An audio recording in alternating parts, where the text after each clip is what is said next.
Terima kasih pemirsa Anda masih menyaksikan Kominfo Newsroom. Pemirsa, kembali diberlakukannya mudik lebaran tahun 2022 ini diprediksi akan terjadinya kemacetan parah di jalur mudik. Dilansir dari laman Sekretariat Presiden, diprediksi ada sebanyak 23 juta mobil dan 17 juta motor pemudik akan meramaikan berbagai ruas jalan nasional dan juga jalan tol. Lalu pemirsa, hal seperti ini tentunya harus diantisipasi oleh beberapa kebijakan dan juga kegiatan dari pemerintah. Salah satunya adalah PT Jasa Marga untuk mengantisipasi terjadinya kemacetan pada saat mudik lebaran tahun 2022 nantinya. Dan apa saja yang telah dipersiapkan dan akan dilakukan oleh PT Jasa Marga, kita akan bahas dalam Dialog Kominfo Newsroom. Kali ini sudah bersama dengan kita Bapak Dwimawan Heru, selaku Corporate Communication and Community Development Group Head dari PT Jasa Marga. Halo Pak Heru. Halo Mbak Mona. Pak Heru, apa kabar Pak? Alhamdulillah baik. Semoga Mbak Mona baik juga ya.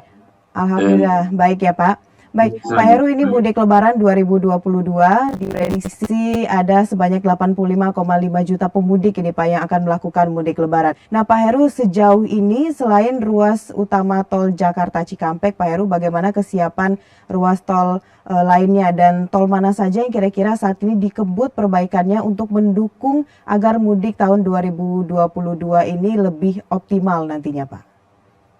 Baik Mbak Mona, jadi sebelum saya menjawab pertanyaan tersebut, saya ingin highlight dulu bahwa memang tahun ini pergerakannya sangat luar biasa. Dan kita memprediksi terjadi peningkatan volume yang juga luar biasa. Jadi kalau kita lihat data di Jasa Marga, lebaran pada saat sebelum masa pandemi 2019 itu ada 2,5 juta orang ya yang meninggalkan Jakarta selama periode musim mudik ya, dan di 2020 itu turun hanya sekitar 40% ya ke angka sekitar 800.000. Kemudian di 2021 itu juga masih ada pembatasan, tapi udah ada pergerakan itu udah 1,4 juta. Nah tahun ini Mbak Mona tidak hanya naik terhadap 2021, tapi kami perkirakan sudah akan melebihi angka lebaran mudik ya pada saat sebelum masa pandemi. Jadi tahun ini kami perkirakan untuk pergerakan mudiknya saja sudah sekitar 2.600.000. Nah di tengah lonjakan volume yang luar biasa ini tentu kami berharap ya bahwa ini ada dua sisi. Sisi yang pertama adalah bagaimana kami operator ya, bagaimana pemerintah dan kami selaku operator jalan tol mempersiapkan diri, dan yang kedua kami juga berharap pengguna jalan juga mempersiapkan diri. Ya, karena tahun ini akan lebih dinamis pergerakannya, sehingga kami harap pengguna jalan juga bisa memanage rencana perjalanannya dengan secara lebih baik lagi. Nah, menjawab pertanyaan Mbak Mona tadi, mana saja yang kita siapkan untuk kondisi preservasi ya, preservasi jalan ya. Secara umum saya bisa sampaikan bahwa saat ini kita sudah sangat siap ya Mbak Mona untuk perjalanan mudik ini ya. Saya bisa gambarkan yang sudah kita lakukan antara lain misalnya ya, untuk antisipasi arus balik kami melakukan pekerjaan pelebaran ya. Saat ini dilakukan pelebaran ya di jalan tol Jakarta Cikampek dari mulai kilometer 62 sampai dengan kilometer 50 itu arah menuju Jakarta ya, itu sudah diselesaikan dan sudah open traffic pada H-10 atau tanggal 23 April kemarin ya. Kemudian juga semua program-program pemeliharaan kami ya sudah kami selesaikan ya. Kami memprioritaskan ya pekerjaan patching ya atau penambalan lubang ya, ini sudah kita selesaikan di H-10, dan memang setelah H-10 ini tidak ada lagi aktivitas-aktivitas pemeliharaan, aktivitas-aktivitas proyek di sekitar jalan tol. Karena kapasitas ya lajur yang ada itu akan kita gunakan seoptimal mungkin untuk para pengguna jalan ya.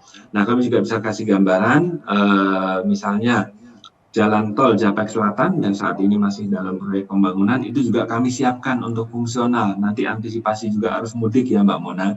Itu nanti jika terjadi kepadatan ya, untuk mengurangi tingginya kepadatan di SS Dauan kilometer 62, karena itu pertemuan dua arus besar dari Trans Jawa, dari timur dan dari selatan, Purbalenyi, Cipularang dan sekitarnya. Nah itu kita akan manfaatkan jalan tol Japek Selatan secara fungsional, ada 8,5 kilo mulai dari Sadang sampai Kutanegara. Ya, kami sudah siapkan jalur fungsional satu lajur sisanya adalah untuk petugas ya. Kami siapkan perambuan, kami siapkan kanalisasi dengan rubber cone dan sebagainya. Kami siapkan juga petugas-petugas di sana, dan kami tambah kami pasang gerbang tol sementara di sana ya, gardu tol sementara ya, supaya bisa dimanfaatkan nanti untuk mengurangi kepadatan di SS Dauan, itu juga sudah siap. Ya, kemudian juga hal-hal yang lain ya, seperti misalnya di akses Cileunyi, gerbang tol Cileunyi ya, kita juga siapkan akses sementara di kilometer 149 Gede Bage ya, itu akan mengurangi kepadatan di gerbang tol Cileunyi. Saya pikir itu beberapa contoh Mbak Mona.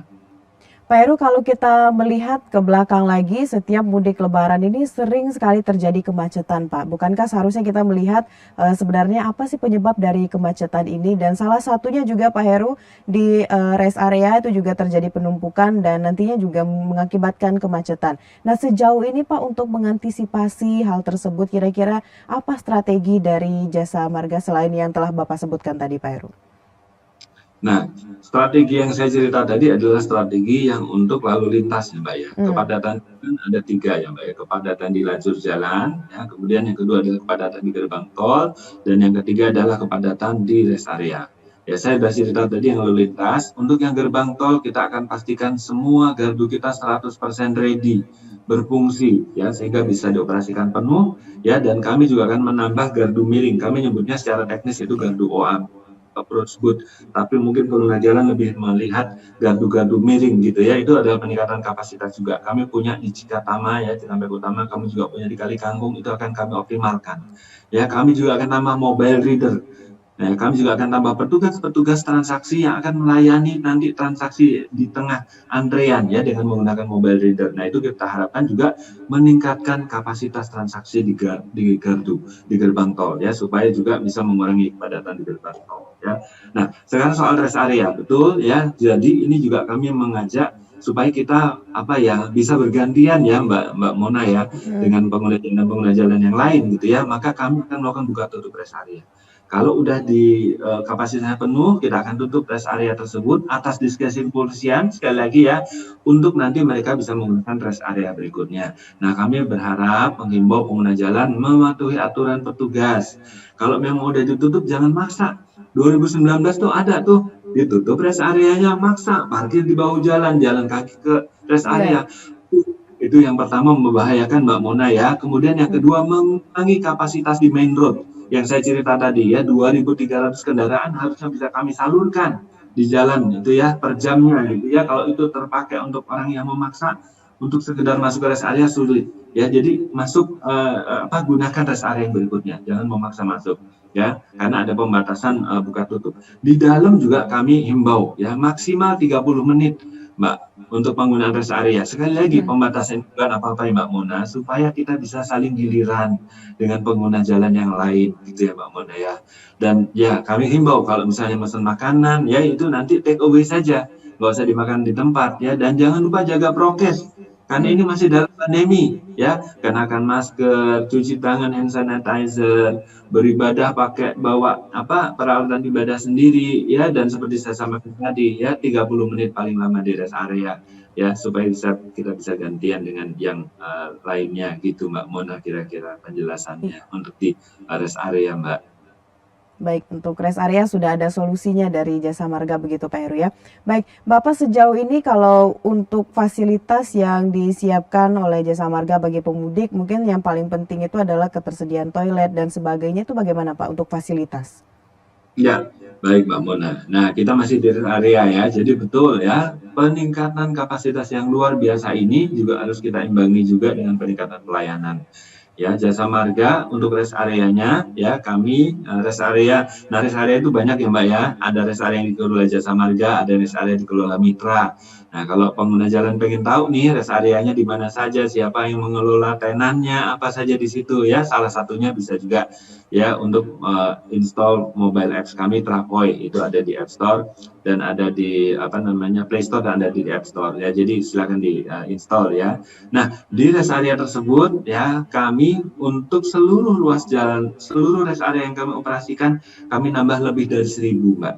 Ya, lebih dari 1.000 toilet portable, ya, toilet fungsional, ya, dan tambahan toilet itu juga kami imbangi dengan tambahan suplai air bersih, ya, kemudian petugas kebersihannya, petugas keamanannya, ya, kami tambah, termasuk nanti untuk mengatur flu. ya khususnya pada saat rest area ini yang one way. Nah, kalau one way itu kan mungkin orang agak kagol ya, karena seperti saya sampaikan masuk di posisi keluar di akses masuk. Ya, jadi kami juga nambah petugas-petugas untuk mengatur flow di dalam rest area tersebut gitu ya. Kemudian tambahan-tambahan tadi fasilitas ya. Nah, kami harapkan ini sekali lagi ya kita bisa memanfaatkan tentu tadi ya bergiliran ya, pembatasan 30 menit. Bukan apa-apa, Mbak. Kadang-kadang juga gini, Mbak.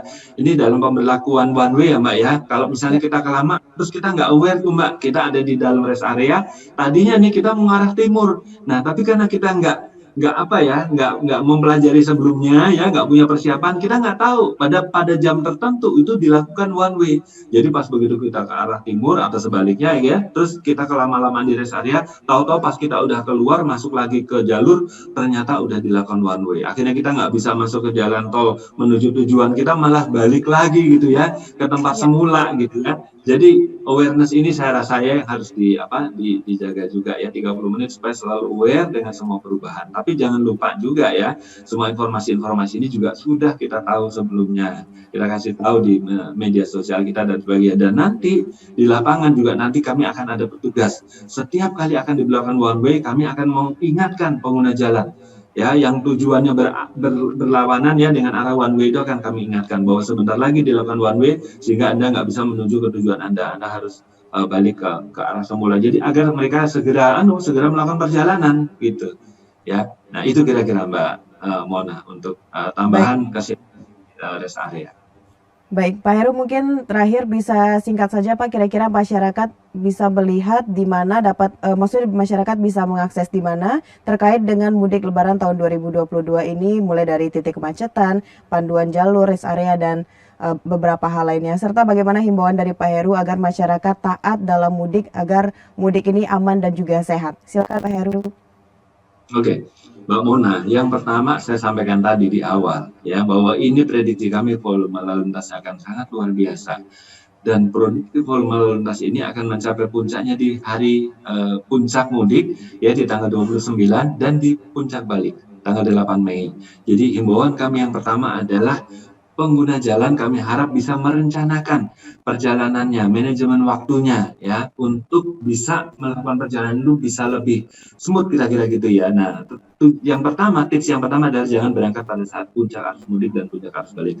Kami perkirakan ya dibandingkan dengan mudik 2019 dibandingkan dengan 2021 itu upside-nya sekitar 70 sampai dengan 80%, Mbak. Bayangkan, jadi sangat tinggi sekali di hari puncak mudik ya, puncak balik.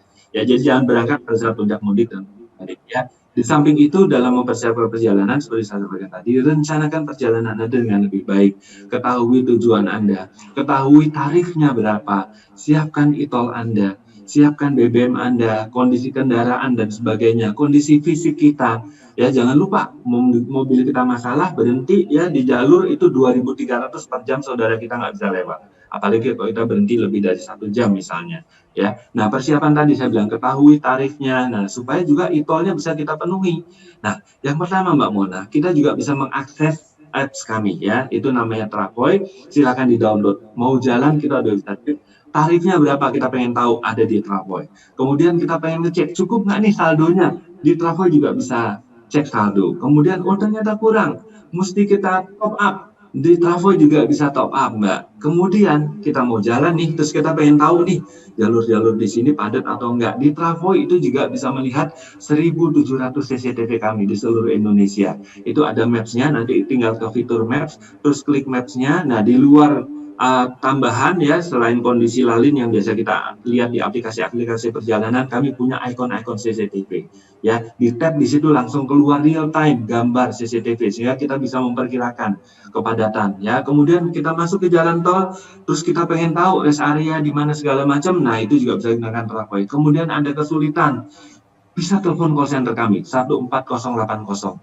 Kalau bingung saya nggak hafal 14080, di Travoy juga ada shortcutnya. Gitu ya Mbak ya. Kemudian dapatkan informasi kami di sosial media kami, di Instagram kami, di Twitter, dan jangan lupa Mbak ya, kemarin kami launch official digital book panduan mudik jasa marga. ya dapatkan itu juga di Travoy, kemudian di Instagram kami, ya kami cerita banyak hal di situ ya, tips-tips dan sebagainya, fasilitas-fasilitas yang kami siapkan, apa yang harus disiapkan oleh pengguna jalan, gitu ya. Kalau ada apa-apa juga seperti saya sampaikan tadi, jangan lupa bisa call center kami 24 jam di 14080 ya. Ikutin juga pemberitaan-pemberitaan karena kami juga intens, termasuk alhamdulillah ini kami diberikan kesempatan oleh Kominfo untuk juga bisa sosialisasi di sini. Jadi insya Allah dengan semua informasi yang kami siapkan ini, saya sampaikan tadi, mari kita siapkan perjalanan kita secara lebih terencana, secara lebih terukur ya, sehingga kita Ya. bisa sama-sama ya, antara kami operator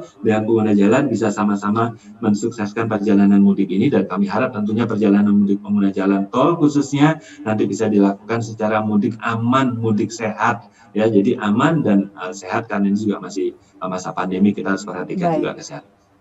Baik, tentunya masyarakat harus mengakses semua yang telah disampaikan oleh Pak Heru tadi, baik dari aplikasi yang sudah disediakan, sosial media dari Jasa Marga juga. Di sana terlihat jelas semua Ya, informasi terkait dengan mudik ya Pak Heru ya.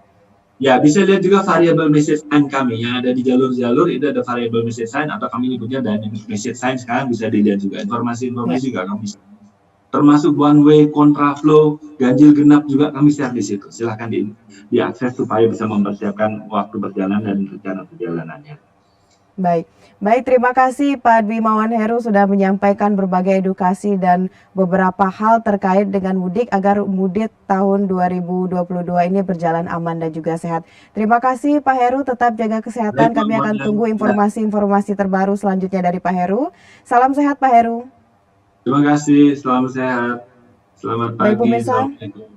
Ya, pemirsa, itulah dialog kita bersama dengan Bapak Dwi Mawan Heru dari PT Jasa Marga. Tentunya untuk 2022 ini diharapkan masyarakat paham mengenai ketentuan-ketentuan mudik agar mudik berjalan aman dan juga sehat. Baik, pemirsa, terima kasih. Setelah jeda pariwara kami akan kembali dengan informasi lainnya. Tetaplah bersama Kominfo Newsroom.